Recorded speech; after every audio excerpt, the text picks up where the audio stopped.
அஸ்ஸலாமு அலைக்கும் வரஹ்மத்துல்லாஹி தஆலா வபரகாத்துஹு. அல்ஹம்துலில்லாஹ் அல்ஹம்துலில்லாஹி ரப்பில் ஆலமீன் வஸ்ஸலாத்து வஸ்ஸலாமு அலா சய்யிதினா முஹம்மதின் வ அலா ஆலிஹி வ ஸஹ்பிஹி அஜ்மஈன். قال الله تعالى في القرآن العظيم والفرقان المجيد. أعوذ بالله من الشيطان الرجيم. بسم الله الرحمن الرحيم. وأن المسجد لله صدق الله مولانا العظيم. அன்பிற்கினிய அல்லாஹ்வின் நல்லடியார்களே, இந்த பூமியில் அல்லாஹ்விற்கு மிகவும் விருப்பமான இடங்கள் மஸ்ஜிதுகள் என்று சொல்லப்படக்கூடிய பள்ளிவாசல்கள். இந்த பள்ளிவாசல்கள் முஸ்லிம்களின் ஆன்மீக விடியலுக்கான ஒரு அடிப்படை ஸ்தலம், சகோதரத்துவத்தின் அடையாளம், சமத்துவத்தின் அடையாளம், ஐக்கியத்தின் அடையாளம், நிம்மதியின் அடையாளம், பாவங்களை போக்குகிற புனித ஸ்தலம். மனிதன் அல்லாஹுவை நாடுகிற போது பூமியில் தேடி ஓடி வருவதற்கு உண்டான ஒரே இடம் பள்ளிவாசல். இந்த பள்ளிவாசலின் வரலாறுகள், அல்லாஹ் அவனை நினைத்து நன்றி செலுத்தி வணங்குவதற்கு என்று பள்ளிவாசல்களை அல்லாஹ் ஏற்படுத்தி, முதல் பள்ளிவாசலாக மக்காவில் இருக்கிற காபத்துல்லா, அதற்கடுத்து பைத்துல் முகத்தஸ், அதே போல மதீனாவில் இருக்கிற மஸ்ஜிதுல் நபவி, புனித பள்ளிவாசல்கள். இன்றைய கணக்கெடுப்பின்படி உலகெங்கிலும் 5 லட்சத்துக்கும் மேற்பட்ட பள்ளிவாசல்கள் உலகெங்கிலும் இருக்கிறது என்று ஒரு குறிப்பிட்ட சுமாரான கணக்கை நமக்கு சொல்லி தருகிறார்கள். இந்த பள்ளிவாசல்கள் நமக்கு சொல்லி தருகிற பாடம் என்ன? பள்ளிவாசல்ல ஒரு 3 விஷயம்தான் திரும்ப திரும்ப வந்துட்டே இருக்கும். நல்ல உத்து கவனிச்சு பார்த்தோம்னா அது நமக்கு தெரியும். பள்ளிவாசலுக்குள் நடக்கிற 3 விஷயங்கள். 1, 5 நேரம் தொழுகைக்காக அழைக்கப்படுகிற என்னதுங்க? பாங்கு. இது உலகெங்கிலும் இருக்கிற எல்லா பள்ளிவாசல்களிலும் இந்த பாங்கு ஒலித்துக் கொண்டே இருக்கும். இந்த பாங்குல அதிகமாக வருகிற ஒரு வார்த்தை அல்லாஹு அக்பர், அல்லாஹு அக்பர். அப்புறம் 2வதும் அல்லாஹு அக்பர், அல்லாஹு அக்பர். 4 தடவை சொல்லியாச்சு. அடுத்து அஷ்ஹது அல்லா இலாஹ இல்லல்லாஹ், அஷ்ஹது அல்லா இலாஹ இல்லல்லாஹ், அஷ்ஹது அன்ன முஹம்மது ரசூலுல்லாஹ், அஷ்ஹது அன்ன முஹம்மது ரசூலுல்லாஹ், ஹய்யா அலஸ் ஸலாத், ஹய்யா அலஸ் ஸலாத், ஹய்யா அலல் ஃபலாஹ், ஹய்யா அலல் ஃபலாஹ். அப்புறம் 2வதும் அல்லாஹு அக்பர், அல்லாஹு அக்பர், லா இலாஹ இல்லல்லாஹ். இப்போ ஒரு பாங்குல நாம் சொல்லுகிற விஷயங்கள், அதனுடைய அர்த்தம், பாங்குல என்ன அர்த்தம், இது நாம தெரியணும். பாங்கு அரபியில் சொல்லப்படுது, இதனுடைய பொருள் என்ன? பாரதூரமான நிறைய விஷயங்களை, தெரியாத விஷயங்களை எல்லாம் நாம் தெரிந்து கொள்ள வேண்டும் என்று ஆர்வப்படுகிற அதே தருணத்தில் அன்றாடம் கேட்டுக்கொண்டிருக்கிற இந்த பாங்கின் அர்த்தம், ஒவ்வொரு சின்ன வயசிலிருந்து பெரியவங்க வரைக்கும் இதனுடைய அர்த்தம் தெரியும்.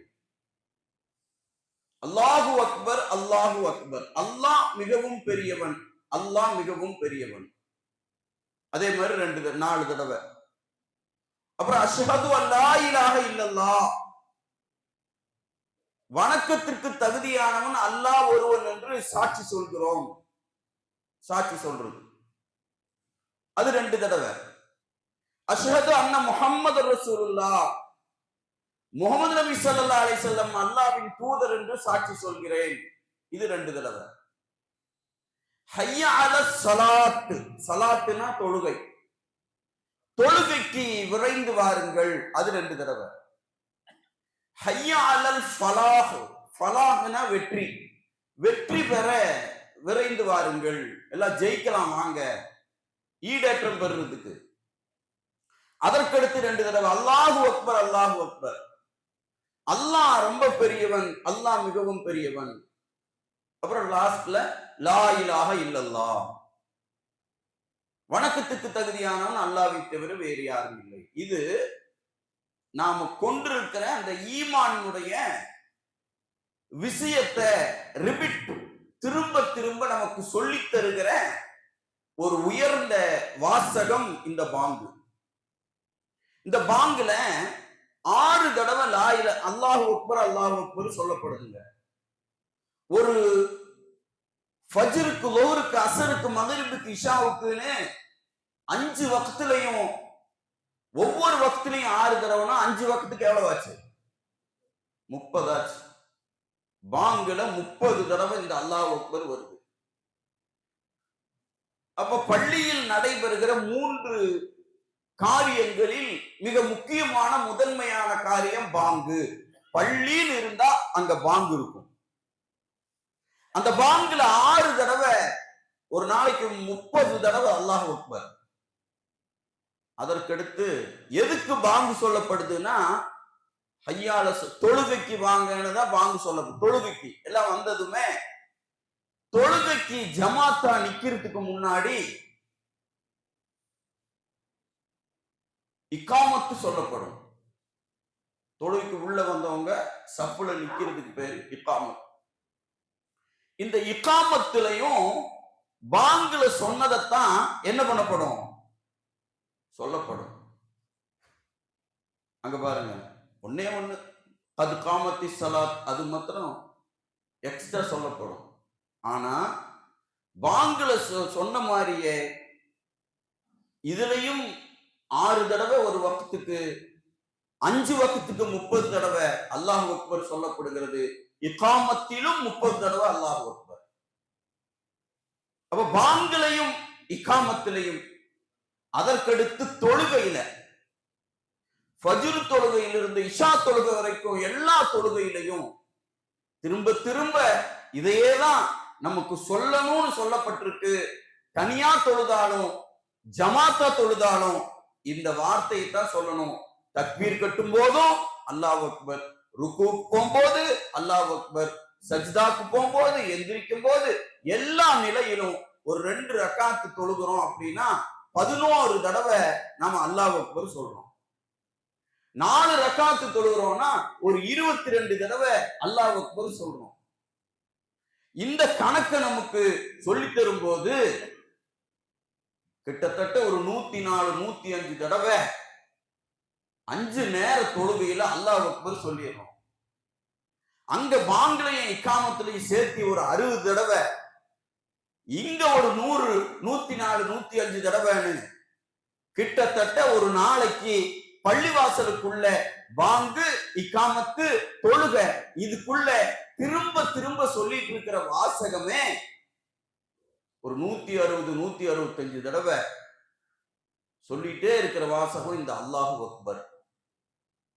ஏன் இத திரும்ப திரும்ப இந்த வாசகமே சொல்லி தரப்பட்டிருக்குது? தொழுகையில மட்டும் இல்லைங்க, நமக்கு பல்வேறு விஷயங்களில் இந்த அல்லாஹு அக்பர் என்பதை முதன்மைப்படுத்தப்பட்டிருக்கு. ரசூலுல்லாஹி ஸல்லல்லாஹு அலைஹி வஸல்லத்திட்ட ஃபாத்திமா நாயகம், யா அல்லாஹ், என்னுடைய தந்தையே, எனக்கு துணைக்கு ஒரு பணிப்பெண் யாராவது இருந்தா நீங்க ஏற்பாடு செஞ்சு கொடுங்க, சோர்வா இருக்குது அப்படின்னு சொன்ன போது ரசூலுல்லாஹ், உன் சோர்வை போக்க நான் ஒரு திக்ரு சொல்லி தர்றேன், அதை நீ சொல்லிட்டு வா அப்படின்னு சொல்லிட்டு தான் நம்ம எல்லாம் தொழுகைக்கு பின்னாடி 33 தடவை சுப்ஹானல்லாஹ், 33 தடவை அல்ஹம்துலில்லாஹ், 34 தடவை அல்லாஹ் அக்பர் சொல்றோமே. இந்த திக்ருக்கு பேரு திக்ரே ஃபாத்திமா. தந்தை தன் மகளுக்கு சொல்லி கொடுத்த, ரசூல் ஸல்லல்லாஹு அலைஹி வஸல்லம் தன் மகள் ஃபாத்திமா ரலியல்லாஹு தஆலா அன்ஹா அவர்களுக்கு சொல்லி கொடுத்த திக்ரு தான் இந்த உலகெங்கிலும் இருக்கிற முஸ்லிம்கள் இந்த தஸ்பீஹ் மணி வச்சுட்டு அதுல கணக்கு 33 இருக்கும். ரசூலுல்லாஹ் சொன்ன கணக்கு அது. 33 தடவை சுப்ஹானல்லாஹ் சொல்லு, 33 தடவை அல்ஹம்துலில்லாஹ் சொல்லு, 34 தடவை அல்லாஹ் அக்பர் சொல்லு. இங்க இந்த அல்லாஹ் அக்பர 33 தடவைன்னு சொல்லல, ஒன்னு எச்சா 34 தடவை சொல்லு அப்படின்னு ரசூல் ஸல்லல்லாஹு அலைஹி வஸல்லம் அவர்கள் இந்த அல்லாஹு அக்பர்ங்கிற இந்த வார்த்தைய எண்ணிக்கையில் கூட ஒன்னு அதிகமா சொல்லுன்னு சொன்னாங்க. இன்னைக்கு வரைக்கும் நம்ம அதை பின்பற்றி வந்துட்டே இருக்கோம். இது மட்டும் இல்லைங்க, நாம உண்ணுகிற உணவில் ஹலாலாக்கப்படுகிற, நீங்கள் உங்களுக்கு அனுமதிக்கப்பட்டிருக்கிற ஹலாலான பிராணிகளை நீங்கள் அறுத்து சாப்பிடும் போது, அறுத்து அது ஹலால் ஆகணும்னா பிஸ்மில்லாஹி அல்லாஹு அக்பர் அப்படி சொல்லணும். கோழி அறுத்தாலும், ஆடு அறுத்தாலும், மாடு அறுத்தாலும், ஒட்டகம் அறுத்தாலும், எதை நாம அறுத்தாலும் இந்த வாசகம் வரணுங்க, பிஸ்மில்லாஹி அல்லாஹு அக்பர் அப்படி சொல்லி அறுத்தா அந்த இது நமக்கு ஹலால் ஆகி விடுகிறது. இது நிறைய இருக்கு, இதுக்குள்ள போனானா. அதே மாதிரி ஹஜ்ஜுக்கு போகும்போது தவாஃபுல போய் நின்று ஹஜ்ருல் அஸ்வத் கல்ல பார்த்துட்டு கையை தூக்கிட்டு பிஸ்மில்லாஹி அல்லாஹு அக்பர், இந்த அல்லாஹு அக்பர் அங்க ரொம்ப முக்கியம். அப்படி ஒரு தவாஃப் சுத்திட்டு வந்துட்டு 7 சுத்து சுத்துற தருணத்தில் ஒரு சுத்து சுத்திட்டு வந்துட்டு ஹஜ்ருல் அஸ்வத் வந்ததுமே பிஸ்மில்லாஹி அல்லாஹு அக்பர். இந்த அல்லாஹு அக்பர் ஒரு சின்ன ஒரு வார்த்தை தானே, நம்ம அன்றாட வாழ்க்கையில் சொல்லி கேட்டு அல்லாஹ்வை புகழ்ந்த வாசகம் இந்த அல்லாஹு அக்பர். இது பள்ளிவாசல்ல பிரதானமான வார்த்தை. இதுல என்ன இருக்குது? ஒரு மனிதன், ஒரு முஃமின் அல்லாஹ்விடம் நெருங்குவதற்கும் அல்லாஹ்வின் நேசத்தை பெறுவதற்கும் மிக முக்கியமான வார்த்தை இந்த அல்லாஹு அக்பர். இத விளங்கிட்டா அவர் அவுலியாயிருவார். இத விளங்கிட்டா அவர் இறை நேசம் பெற்று விடுவார். என்ன வந்துரும் அப்படின்னா அப்தியத். அப்தியத்துனா நான் அல்லாஹ்வின் அடிமை, எல்லாமே அல்லாஹ் தான் அப்படிங்கிற அப்தியத்து வந்துடும். நபிகள் நாயகம் ஸல்லல்லாஹு அலைஹி வஸல்லம் அவர்கள் கூட இந்த அப்தியத்தை விளங்கினாங்க. எப்போ அப்தியத்து விளங்குறதோ அங்கே அல்லாஹு அக்பர் இருக்கும். அப்தியத்துனா நம்மளை என்ன பண்ணிக்கிறதுனா தாழ்த்தி கொள்வது, பணிந்து கொள்வது, எளிமையாக்கிக் கொள்வது, அடிபணிந்து விடுவது. இது எல்லாம் எல்லா கட்டத்திலேயும் நாம் எல்லா வகையிலும் அல்லாஹ்வுக்கு முன்னாலே நம்மை தொழுகையில் மட்டுமல்ல எல்லா கட்டத்திலும் சரணடைய வைத்து விடுவது. இதற்கு பெயர் அப்தியத். அதனாலதான் நாம யாரு? அப்துல்லா. நம்மளுக்கு வேற வேற பேர் இருந்தாலும் நம்ம எல்லாருமே யாருதான்? அல்லாஹ்வுக்கு அப்துல்லா தான். அல்லாஹ்ட்ட நபிகள் நாயகம் ஸல்லல்லாஹு அலைஹி வஸல்லம் அவர்கள் சொல்கிறார்கள், நீங்க ஆண் குழந்தை பிறந்து விட்டால் பெயர் வையுங்கள். இதெல்லாம் பழைய செய்தி தான். இது நமக்கு இன்னைக்கு தேவைப்படக்கூடிய முக்கியமான ஆதாரம். இந்த அல்லாஹு அக்பரை நாம தெரிந்து கொள்வதற்கான அத்தாட்சி. ரசூலுல்லாஹ் சொன்னாங்க, உங்களுக்கு குழந்தைகளுக்கு, ஆண் குழந்தைகளுக்கு நீங்கள் பெயர் வைப்பதாக இருந்தால் 2 பேர் அல்லாஹ்வுக்கு ரொம்ப பிடிக்கும். ஒரு பேர் ரசூலுல்லாஹ் சொன்னாங்க, அப்துல்லா. அப்துல்லான்னு பேர் வச்சிட்டீங்கன்னா அல்லாஹ்வுக்கு ரொம்ப பிடிக்கும். என்னன்னா அல்லாஹ்வின் அடிமை, அல்லாஹ்வுக்கு முன்னாடி அடிமை அப்படிங்கிற அந்த அப்தியத் வந்து விடுகிற போது அல்லாஹு அக்பர் எழுந்து நிற்கிறது. இன்னொன்னு ரசூலுல்லாஹ் சொன்னாங்க, அப்துர் ரஹ்மான் என்று பெயர் வையுங்கள், இதுவும் அல்லாஹ்வுக்கு பிரியம். இஸ்லாத்துல ரொம்ப முக்கியமான ஒரு விஷயம் இருக்கு. எந்த பெயரை நீங்கள் வைத்தாலும் அந்த பெயரோடு அல்லாஹுவின் இஸ்மை இணைத்து நீங்கள் பெயர் வைத்தால் அதோடு அப்து சேர்த்துக்கிறீங்க. ரஹ்மான் பேர் வச்சா அப்துல் ரஹ்மான் வைங்க, ரஹீம்னு பேர் வச்சா அப்துல் ரஹீம் வைங்க, ரஜாக் பெயர் வைத்தால் அப்துல் ரஜாக் வைங்க, Rauf Abdul Rauf, Fattah Abdel Fattah. அஸ்மாவுல் ஹுஸ்னாவில் இருக்கிற எல்லா பெயர்களையும் நாம் சூட்டுகிற போது அதற்கு முன்னால் அப்து என்று சேர்த்துக் கொள்ள வேண்டும். தனியாக ரஸாக் என்றோ ரஹீம் என்றோ ரஹ்மான் என்றோ நாம் தனித்து பெயர் வைக்கவும் கூடாது, தனித்து பெயரை அழைக்கவும் கூடாது. காரணம், அந்த தனிப்பெயர் அவனுக்கு மட்டும்தான். அல்லாஹ் என்பது எப்படி அவனுக்கு தனித்துவமானதோ, ரஸாக் என்பதும் தனித்துவமானது. அல்லாஹ் தனித்துவம் வாய்ந்ததை போல் ரஹீம் என்பதும் தனித்துவமானது. அப்ப வைக்கும் போதே அப்துல் ரஹீம் என்று வைப்பது, அழைக்கும் போதும் அப்துல் ரஹீம் என்று அழைப்பது. அப்ப பெயர் வைக்கிறதுல இந்த அப்து என்று சேர்த்துக் கொள்வது இருக்குது, இது அல்லாஹ்வுக்கு விருப்பமானது. கண்மணி நாயகம் ரசூலுல்லாஹி ஸல்லல்லாஹு அலைஹி வஸல்லம் சொன்னார். அல்லாஹு அக்பர் எங்க எல்லாம் அப்படியே பின்னி பிணைஞ்சு வருதுங்கிறத நாம பார்க்கணும். இன்னும் ரசூல் ஸல்லல்லாஹு அலைஹி வஸல்லம் அவர்களிடத்தில் ஒவ்வொரு நபிமார்கள் அவங்கள பத்தி கேட்டபோது அவங்களுக்குன்னு கொடுத்த சிறப்பை அவங்க சொன்னாங்க.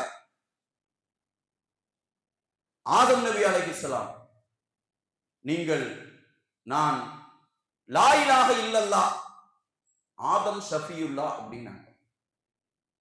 மூசா நபி லா இலாஹ இல்லல்லாஹ் மூசா கலீமுல்லா அப்படின்னாங்க. இப்ராஹிம் நபி லா இலாஹ இல்லல்லாஹ் இப்ராஹிம் கலீலுல்லா அப்படின்னாங்க. ஈசா நபி லா இலாஹ இல்லல்லாஹ் ஈசா ரூஹுல்லானாங்க. நபிகள் நாயகம் ஸல்லல்லாஹு அலைஹி வஸல்லம் அவர்கள் மட்டும்தான் எல்லாமே சொல்லலாம். லா இலாஹ இல்லல்லாஹ் ஆனா அப்துல்லா, நான் ரசூலாக இருக்கிறேன், நபியாக இருக்கிறேன், ரஹமத்தாக இருக்கிறேன், எல்லா நிலைகளையும் அல்லாஹ் எனக்கு தந்திருக்கிறான். எனது அந்தஸ்து இந்த துன்யாவில் எல்லா நியாமத்துகளையும் அல்லாஹ் எனக்கு தந்திருக்கிறான். ஆனால் நான் என்னை எப்படி சொல்லிக் கொள்ள வேண்டும் என்று விரும்புகிறேன் தெரியுமா? அன அப்துல்லா. இங்க தாங்க அல்லாஹு அக்பர் அப்படிங்கிறதுக்கான அடிப்படை வருது. அதான் ஆரம்பத்தில் சொல்லப்பட்டது. எங்கே ஒரு மனிதன் அல்லாஹு அக்பரை விளங்க வேண்டும் என்றால் தன்னை அல்லாஹ்வுக்கு முன்னால் சரணடைய வைப்பது. இதுதான் அல்லாஹு அக்பருக்குள்ளே இருக்கக்கூடிய முக்கியமான விஷயம். இதைத்தான் திரும்ப திரும்ப திரும்ப திரும்ப திரும்ப திரும்ப பாங்குல, இக்காமத்துல, தொழுகையில எல்லாத்திலையுமே இதை சொல்லிட்டு நீங்க அல்லாஹ்வுக்கு முன்னாடி உங்களை நீங்கள் எல்லா நிலைகளிலும் சரணடைஞ்சிருங்க. அதை சரணடைகிறது இபாதத்தில் மட்டுமல்ல, வாழ்க்கையிலே சரணடைஞ்சிருது. இத சொல்ற இடம் தாங்க பள்ளிவாசல். இந்த பார்வை, இந்த புரிதல் நமக்கு வந்துருச்சுன்னா பள்ளிவாசலுக்குள்ள வரும்போது, ஏன்னா பள்ளிவாசல் நமக்கு துன்யாவுல பணம் அல்லாஹும் மஃப்தஹ்லி அபுவாப ரஹ்மத்திக்க, பள்ளிக்குள்ள நுழையும் போது நாம யா அல்லாஹ் ரஹ்மத்தின் வாசலை திறந்து விடு அப்படின்ட்டு உள்ள வர்றோம். நம்ம எல்லாம் காசு, பணம், நல்ல வியாபாரம், தொழில், மேலும் மேலும் செல்வம், இது அல்ல.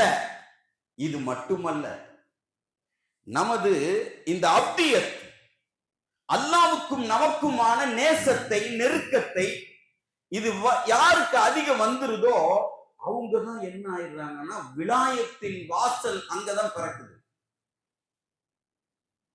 இங்க துன்யாவுல எல்லாம் ஒண்ணுமே இல்லை, எனக்கு எல்லாமே அல்லாஹ்.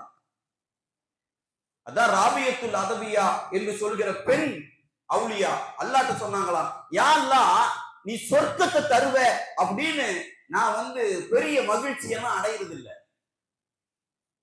நீ நரகத்துல போட்டுருவ அப்படின்னு நான் பயப்படுறதும் இல்லை, நீ நரகத்துல போடுற அளவுக்கு நான் பாவம் செய்யறது இல்லை. ஆனா சொர்க்கம், நரகம் இது எல்லாத்த விட எனக்கு தேவை உன்னோட நேசம். அவங்க சொல்றாங்க, இது கிடைச்சிட்டா எனக்கு அல்லாஹ் படைச்ச எல்லாம் கிடைக்கிறதை விட அல்லாவே கிடைச்சிட்டா, அதனால உன்னிடத்தில் நான் சரணாகதி அடைந்து விடுகிறேன். அப்படி அடைஞ்சிட்டா நீ எனக்கு கிடைச்சிருவ, இது போதும். இதுதான் அப்தியத். அல்லாஹ்வை முன்னுக்கு வைக்கிறது, எல்லா விஷயத்திலும் அல்லாஹ்வை முன்னுக்கு வைப்பது பிரபலமான ஹதீஸ். நீங்கள் பிரியம் வைத்தாலும் அல்லாஹ்வை முன்னுக்கு வைக்கிறது. இது எல்லாமே அவுலியாக்களோட வாழ்க்கையில இதுதாங்க இருந்தது. மன் அஹப்ப லில்லாஹ், பிரிய வைக்கிறதா இருந்தாலும் அல்லாஹ்வுக்கு பிரியமானு பார்த்து வைப்பாங்க. வ அப்கத லில்லாஹ், கோபம் வெறுப்பு, உன்னை வெறுக்கிறது கோபப்படுறதுன்னு இருந்தாலும் அல்லாஹ்வுக்கு இது கோபமா அப்படின்னு பார்த்து தான் அதை கோபப்படுவாங்க. உன்னை கொடுக்கிறதா இருந்தாலும் இது அல்லாஹ்வுக்கு விருப்பமானதா அப்படின்னு பார்த்து கொடுப்பாங்க. இப்படிப்பட்ட ஈமான், இதையெல்லாம் விளக்குறது தான் இந்த அல்லாஹு அக்பர். ஒவ்வொரு சின்ன விஷயத்துக்குள்ள இதையே பேச ஆரம்பிச்சோம்னா பேசிட்டே இருக்கலாம், அவ்வளவு இருக்குது. வாழ்க்கையில், ஈமானில், இஸ்லாத்தில் அதற்குள் இருக்கக்கூடிய தத்துவம், வாழ்வியல் நெறி, ஆன்மீகத்தினுடைய புரிதல், அதன் மூலமாக நமக்கு கிடைக்குகிற ஈமானிய வெளிச்சம், அதனால் அல்லாஹ்வுடைய நேசம், அதை கொண்டு நமக்கு கிடைக்கும் மறுமையின் ஈடேற்றம், இவைகள் அனைத்தையும் உள்ளடக்கி இருக்கிற ஒரு வார்த்தை அல்லாஹ் அக்பர். அதை தினம் தினம் ஒழித்துக் கொண்டிருக்கக்கூடியதுதான் பள்ளிவாசல். எங்க இந்த அல்லாஹ் அக்பர் ஆரம்பிச்சது? என்ன ஏதுன்னு புரியாத கட்டத்துல இந்த அல்லாஹ் அக்பர் ஆரம்பிச்சது. ஒரு முஃமின், ஒரு முஸ்லிம் குழந்தையா பிறக்கும் போது அவனுடைய வலது காதுல பாங்கு, இடது காதுல இக்காமத். நமக்கு அங்கேயே சொல்லிட்டாங்க. பாங்குனா என்னன்னு தெரியாது, இக்காமத்துனா என்னன்னு தெரியாத அந்த கட்டத்திலேயே நமது செவிப்பாறைகளிலே சொல்லிட்டாங்க.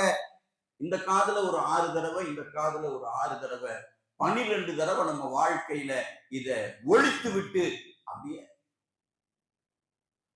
இந்த அல்லாஹு அக்பர் அப்படிங்கிறத நம்ம வாழ்க்கையில் நாம் கடைபிடித்தல், புரிதல், தெரிந்து கொள்ளுதல் என்பது ரொம்ப முக்கியமா இருக்கிற காரணத்தினால்தான் எல்லா மக்களும் நீ பெரியவன், உனக்கு முன்னால் நான் சரணாகதி என்பதை நினைக்குகிற உள்ளங்கள் இங்கே இருக்கிறது. அந்த உள்ளங்களுக்கு மினாராக்களை எழுப்பி வச்சு இவர்களுக்கு மறுமையில் ஈடேற்றம் இருக்கிறது என்பதை காட்டுகிற அடையாள சின்னம் தான் மினாராக்கள். நபிகள் நாயகம் ஸல்லல்லாஹு அலைஹி வஸல்லம் அவர்கள் சொல்கிற போது, இந்த பூமியில் அல்லாஹ்வுக்கு விருப்பமான இடம் இந்த பள்ளிவாசல் அப்படின்னாங்க. என்னன்னா, இதையெல்லாம் விளங்க வச்சு ஒவ்வொரு மனிதனையும் புடம் போட்ட தங்கமாக மாற்றுகிற இடம் இந்த பள்ளிவாசல். பள்ளிவாசல்ல தான் அல்லாஹ் என்ன பண்றான்னா அவனுடைய ரஹ்மத்தை இறக்குறான். அதை கொண்டுதான் எல்லா மக்களுக்கும் நன்மைகள், ஆஃபியத்து, ஆரோக்கியம், செல்வம், செல்வாக்கு, நலன்கள் அனைத்தும் கொடுக்கப்படுவது பள்ளிவாசலில் இறக்கப்படும் ரஹ்மத்துகளை கொண்டு. அதனால பள்ளிவாசல் அப்படிங்கிறது இப்படிப்பட்ட பேருண்மையை நமக்கு விளங்க வைக்கிற ஒரு இடமாக இருக்கிறது. அதனால பள்ளிவாசல் கண்ணியத்துக்குரியது, அதோடு சேரக்கூடியவர்கள் கண்ணியமானவர்கள். இது சொர்க்கத்திற்கு ஏற்றுமதி செய்கிற ஒரு புனித இடம். அதனால்தான் பள்ளிவாசல் மதிக்கத்தக்கதாக ஒவ்வொரு இடத்துலையும் நம்ம இருக்கு. எல்லாம் உலகத்துல பள்ளிவாசல்ங்கிறது அண்ணல் மஸ்ஜிதல் இல்லா, பள்ளிவாசல் எல்லாம் அல்லாவுக்கு சொந்தமானது. அல்லாவுக்குன்னு ஒன்று சொந்தமாக்கிட்டோம் அப்படின்னா அதனுடைய கூலி பெருசு. இந்த பூமியில் யார் ஒருவர்கள் மஸ்ஜிதை கட்டுகிறார்களோ அல்லது மஸ்ஜிதிற்காக உதவி செய்கிறார்களோ அவர்கள் மௌத்தாயி மண்ணுக்கு போய் மனுஷர்ல சொற்கோன்னு தீர்மானிச்சு உள்ள நுழையும் போது அவங்களுக்குன்னு ஒரு பெரிய மாளிகை எல்லாம் வச்சிருப்பாங்க. என்ன இது என்று கேட்கப்படும். இது பூமியில் பள்ளிவாசலை கட்டினீர்கள், அதனால் உங்களுக்கு இந்த மாளிகை நல்லா கொடுப்பாங்க. காசு, பணம், சொத்து, சுகம் இதெல்லாம் இருக்கிறது பெரிய விஷயம் அல்ல. நம்மிடம் இருக்கக்கூடியவைகளை கொண்டு அது எந்த நிலைகளில் அது பயன்படுத்துறதுக்கு அல்லாஹ் வாய்ப்பு தர்றாங்கிறது தான் பெரிய விஷயம். ஒரு 3 சம்பவங்களை உதாரணத்துக்கு சொல்கிறேன். சதகத்துல்லா அப்பா என்று சொல்லப்படக்கூடிய ஒருவர் கீழக்கரையை சேர்ந்த ஒரு இறைநேசர். சென்னை, அவர் பெரிய வயிறு வியாபாரி. நம்ம அவுளியாக்கா அப்படின்னதுமே எல்லாம் ஒரே பச்சை தலப்பா தாடி இப்படித்தான் நம்ம கற்பனைக்கு தெரியும். எல்லா அவுளியாக்களும் வியாபாரிகள், தொழில் செய்தவர்கள். முஹையத்தீன் அப்துல் காதிர் ஜெயிலானி கத்தஸல்லாஹு சிர்ரஹுல் அஸீஸ் கப்பல்ல சரக்கு போக்குவரத்து வியாபாரம் செஞ்சவர். அதனால அவுளியாக்க வாழ்க்கையெல்லாம் படிக்கணும். நமக்கு இன்னைக்கு சொல்லி தந்திருக்கிற மாதிரியோ இன்னைக்கு நாம் புரிந்து இருக்கிற மாதிரியோ இன்னான வாழ்க்கை அல்ல. அது ஆன்மீக வாழ்க்கை, அதே மாதிரி குடும்ப வாழ்க்கை, பொருளாதார வாழ்க்கை, எல்லாத்திலையுமே அவங்களுடைய பங்களிப்பு இருக்குது. சதகத்துல்லப்பா பெரிய வயிறு வியாபாரி. சென்னைக்கு போன போது அங்கே ஒரு விருந்து நடக்கிறது. அன்றைக்கு இருந்த நவாப் விருந்தளிக்கிறார் எல்லாத்துக்கும். அதுல கலந்து கொண்டிருக்கிற போது விருந்தளித்த நவாப் அங்கே ஒரு கேள்வி கேட்கிறார். இங்கே வந்திருக்கிற அறிஞர்களிடத்தில் எனக்கு ஒரு சந்தேகம். நபி ஸல்லல்லாஹு அலைஹி வஸல்லம் அத்துன்யா சிஜ்னுல் மூமினீன் வ ஜன்னத்துல் காஃபிரீன் அப்படின்னு இருக்காங்க. காஃபிர்களுக்கு இந்த உலகம் சொர்க்கம், மூமின்களுக்கு இது சிறை அப்படின்னு இருக்காங்க. இது எனக்கு விளங்கலை. நாங்க அப்போ சதகத்துல்லா அப்பா அவர்கள் சொன்னார்களாம், இதுக்கு என்னன்னா, நீங்க பெரிய நவாப்பா இருக்கீங்க, உலகத்துல இங்க இருக்கீங்க. இப்போ நீங்க மது இங்க இருக்கிறது குடிக்கணும்னு நினைச்சா நீங்க குடிச்சிடலாம். ஆனா நீங்க குடிக்காம உங்களுக்கு நீங்களே ஒரு தடை போட்டு இருக்கிறீர்கள். ஆனா காஃபிர்கள் அதெல்லாம் இல்லை, அவங்க குடிச்சுக்கலாம். இந்த விஷயத்தில் ஒரு ஹலால் ஹராம் என்று பேணுவதில் நமக்கு நாமே ஒரு தடை, சிறையில் எப்படி தடை விதிக்கப்படுவதை போல் இங்கே நாம் தடை விதித்து வாழ்கிறோம். விபச்சாரம் செய்யலாம், எந்த தடையும் இல்லை. நம்ம தொழுகையாளி, நம்ம ஆஜியாரு, நம்ம முஸ்லிம் அப்படிங்கிறதுக்கு வேண்டி அதுல இருந்து தவிர்க்கிறோம். காஃபிர்கள் அப்படியெல்லாம் தவிர்க்கிறதுக்கு நிர்பந்தம் இல்லை. இப்போ நமக்கு நாமே ஒரு தடையை ஏற்படுத்தி கொண்டோம். இதுதான் சிஜ்னுல் மூமினீன். வட்டி வரவு செலவு ஃபைனான்ஸ் கம்பெனி நம்ம ஆரம்பிக்கலாம். ஆனா பெரும்பாலான முஸ்லிம்கள் அதை ஆரம்பிக்கிறது இல்லை. ஏன்? இஸ்லாம் அதை தடை செய்திருக்கிறது. நமக்கு நாமே ஒரு தடை விதித்து வாழ்கிறோம். இந்த மாதிரி ஹராமாக்கப்பட்ட சிக்கன் சாப்பிடுறோம், மட்டன் எங்க போனாலும் இது ஹலாலான்னு கேட்கிறோம். ஏன் கேட்கிறோம்? மற்றவங்களுக்கெல்லாம் அந்த கேள்வியே இல்லை, நமக்கு கேள்வி. நாம் நமக்கு இன்ன விஷயங்கள் தடை என்று நமக்கு நாமே போட்டுக்கொண்டு ஒரு சிறையில் இருக்கக்கூடியவனை போல இங்கே ஈமான் கொண்டதற்காக வேண்டி ஹராமை தவிர்க்கிறோம். இந்த விளக்கம் தாங்க அப்படின்னு சொன்ன போது, அன்னைக்கெல்லாம் இந்த மாதிரி பைப்பு அதெல்லாம் இல்லையே. யார் விருந்துக்கு கூப்பிடுறாங்களோ அவரு தான் என்ன பண்ணுவாங்க, சாப்பிட்டு வந்தவங்களுக்கு எல்லாம் கை பாத்திர தண்ணி எடுத்து ஊத்துவாங்களாம். நவாப் ஊத்தி கொண்டிருக்கிறார். ஒரு எவ்வளவு உச்சத்துல இருந்தாலும் விருந்துக்கு வந்தவங்களுக்கு கை கழுவுறதுக்கு தண்ணி எடுத்து ஊத்திட்டு இருக்காரு. பரவாயில்ல, நீங்க இந்த விளக்கம் சொன்னீங்க, எனக்கு ஓரளவுக்கு நல்ல திருப்தியாச்சு. இதற்கு சுக்ருக்காக வேண்டி நான் என்ன செய்வது?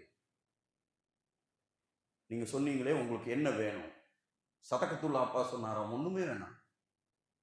சுக்ர் மிகப்பெரியவனான அல்லாஹ்வுக்கு தான்.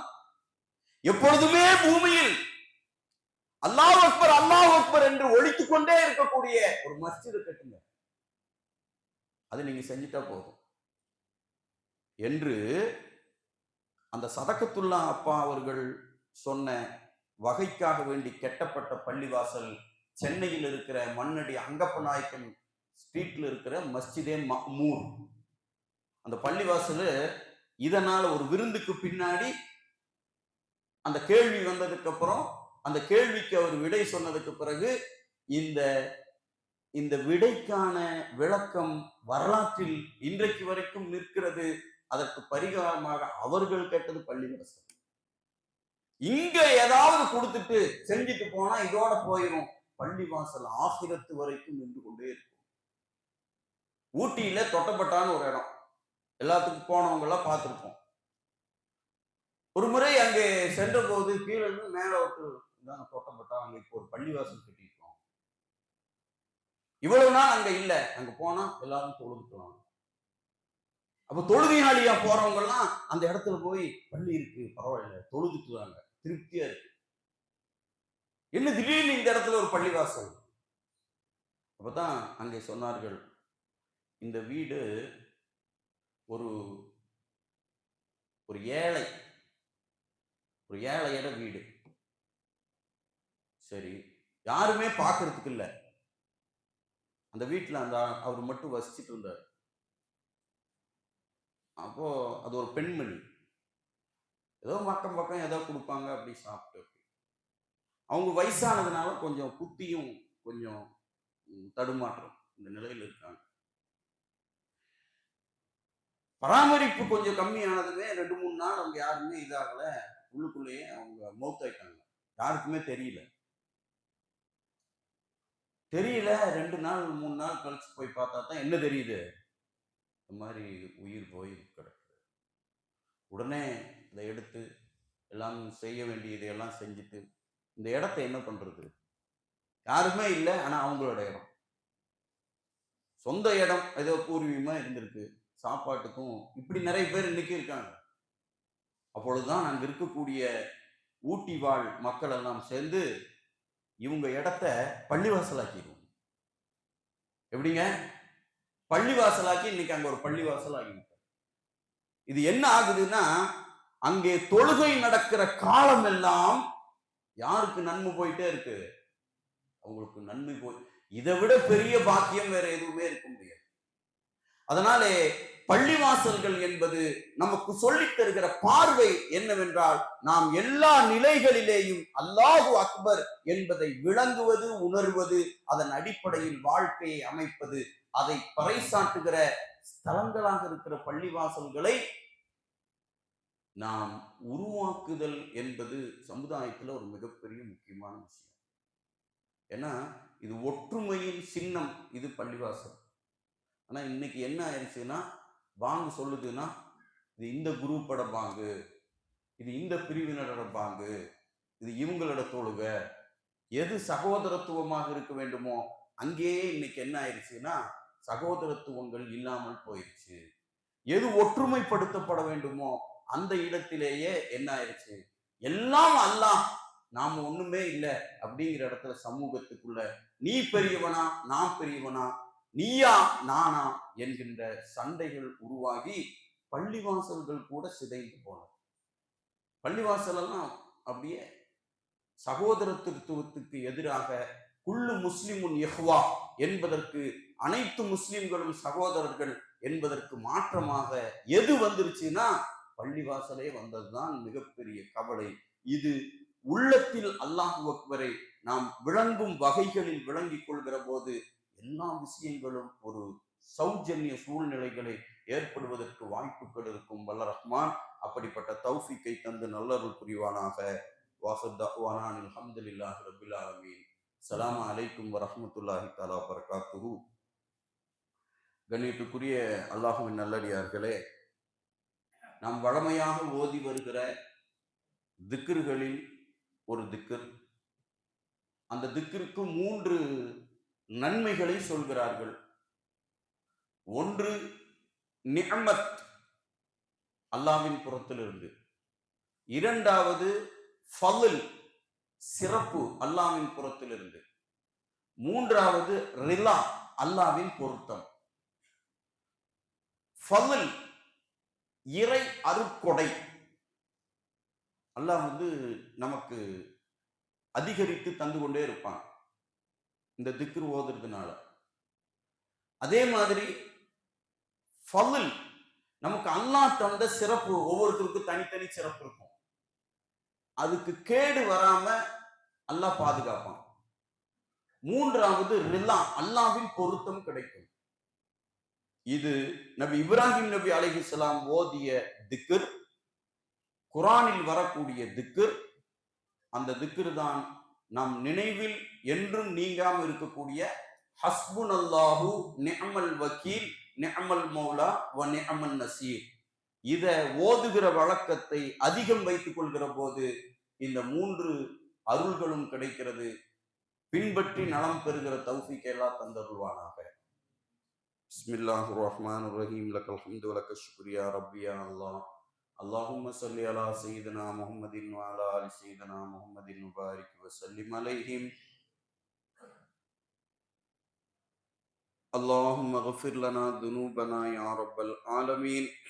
حسبنا الله نعم الوكيل نعم المولى ونعم النصير. سلام قولا من رب الرحيم. ربنا هب لنا من ازواجنا وذرياتنا قرة اعين واجعلنا للمتقين اماما. صلى الله تعالى وسلم على خير خلقه سيدنا محمد وآله وصحبه اجمعين والحمد لله رب العالمين. صلى الله على محمد صلى الله عليه وسلم. صلى الله على محمد صلى الله عليه وسلم. صلى الله على محمد يا ربي صلي وسلم.